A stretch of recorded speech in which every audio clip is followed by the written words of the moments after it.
Welcome. In this video I'm going to show you how to connect the GH5 to the computer as a camera, as a built-in camera. Let's do it like I'm doing right now with LOOM.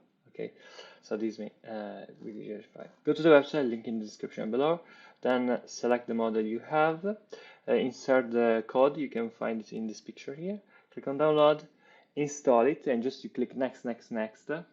That's simple as that. If you cannot do that, place a comment in a message.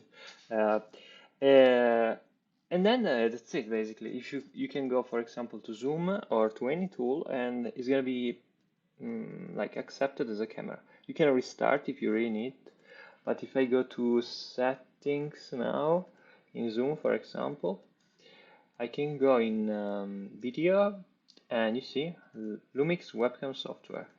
Right now I'm connected also to Loom, so it's not gonna show. But I mean, let me see.